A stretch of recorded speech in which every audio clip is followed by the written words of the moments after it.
Semua Bisa Cantik Podcast. Setiap perempuan berhak dan layak disebut cantik tanpa terkecuali. Aku tuh orangnya suka insecure banget kalau udah kumpul sama keluarga. Itu kan aku, sepupu-sepupu aku kan emang kulitnya gak kayak aku ya Kak. Jadi aku ngerasa kayak, gimana ya gitu tuh kalau lagi kumpul tuh merasa beda sendiri gitu tuh. Karena sepupu aku tuh mukanya pada mulus-mulus, sedangkan kalau aku jerawatan kan. Kadang juga ya pastilah jadi perbandingan gitu sesama sepupu gitu, sama tante-tante gitu. Itu kan emang lebih pahit kalau dari keluarga kan. Kalau menurut aku support system tuh kayak obat ya. Jadi kalau misalnya kita nggak ada dukungan tuh kayak kehidupan kita terus-terusan ngerasa beban aja gitu. Nggak ada yang semangatnya gitu. Terus-terusan ngerasa sendiri. Terus-terusan kalau kita tuh nggak penting kayak gitu. Karena kan kalau udah ke mental kan pasti udah berat banget kan gitu. Anak udah pernah ngerasain gitu. Jadi penting banget support system, minimal kalaupun kita nggak ngerti orang tuh kayak gimana, kita tuh bisa ngasih lah sedikit dukungan gitu, walaupun dukungannya nggak seberapa.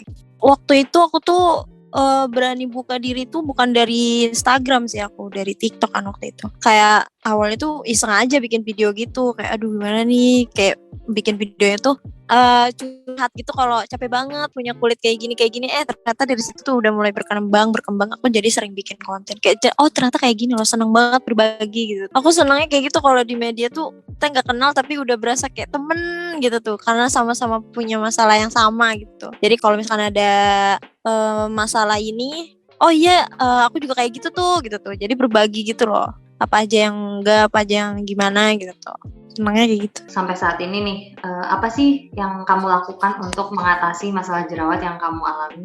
Untuk mengatasi jerawatnya ya, masalah jerawatnya ya, aku biasanya yang jelas pola makannya sih. Aku berusaha untuk menjaga pola makan sih kan, karena emang tapi agak susah juga gitu, gak semudah itu kan menjaga pola makan. Terus juga aku minum dari dalam juga, aku ada kayak seminggu tuh 2 kali 3 kali maskeran kayak gitu, skincarean sama sunscreen tuh aku nggak boleh lepas gitu tuh, karena sunscreen itu penting kalau menurut aku. Jadi jerawat aku tuh kayak jarang aja menurut aku selama aku pakai sunscreen, karena aku sempet jerawatan parah banget kan waktu bulan apa ya itu, aku jerawatan parah dan itu aku emang belum paham kan sama skincare tuh kayak gimana gitu tuh. Akhirnya aku belajar gitu kan, nyari gitulah, ternyata sunscreen ternyata penting banget kayak gitu. Tadi kan kamu juga mention soal pola makan. Jadi sebenarnya ngatasin jerawat itu nggak cukup cuma pakai skincare aja dari luar, tapi harus dari dalam juga ya hari ini. Iya benar, harus dari dalam juga. Sebenarnya olahraga, banyak yang minum air putih kayak gitu sih harusnya Kak. Cuma kan aku juga nggak munafik ya. Aku juga kadang masih suka makan jajanan yang sembarangan. Sebenarnya nggak boleh, apalagi goreng-gorengan kayak gitu tuh. Olahraga juga, olahraganya nggak usah berat-berat, minimal ada olahraga sih seharusnya.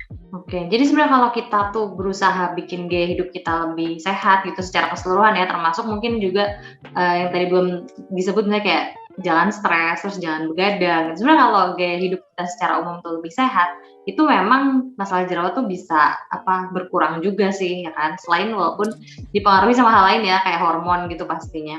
Iya benar.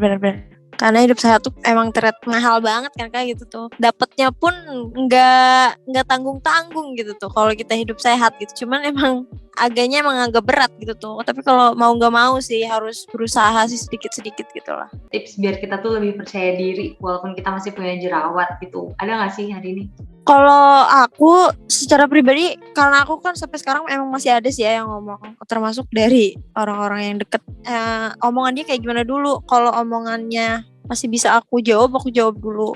Aku kasih pengertian gitu ke orangnya. Jadi menurut aku jangan takut buat ngomong gitu tuh. Kan biasanya ada orang kalau diomongin sama orang kan diem aja, gak berani buat ngelawan. Kalau menurut aku kalau ada orang yang kayak gitu yang nyinggung perasaan, ya kasih tahu aja gitu. Cuman emang caranya jangan marah-marah juga gitu. Kasih tahu aja gitu pengertiannya gitu. Menurut aku kayak gitu sih, jangan diem, harus berani percaya diri buat ngomong langsung ke orangnya gitu, biar orang itu ngerti, paham gitu.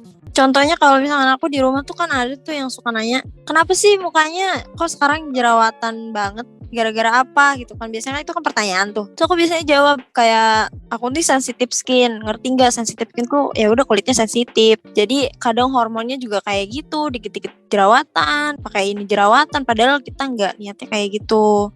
kalau misalkan dijelasin banget kan pasti nggak akan ngerti ya orang. Pokoknya intinya aku tuh sensitif skin aja. Nggak semua orang itu kulitnya sama. Kayak misalkan yang ngomongnya itu misalkan dia normal, ya udah kulit lo kan normal tuh, ya udah kulit gue mah ya berarti kayak gini ya, tolong lah ngertiin. Kalau aku sih biasanya kayak gitu sih Kak, berani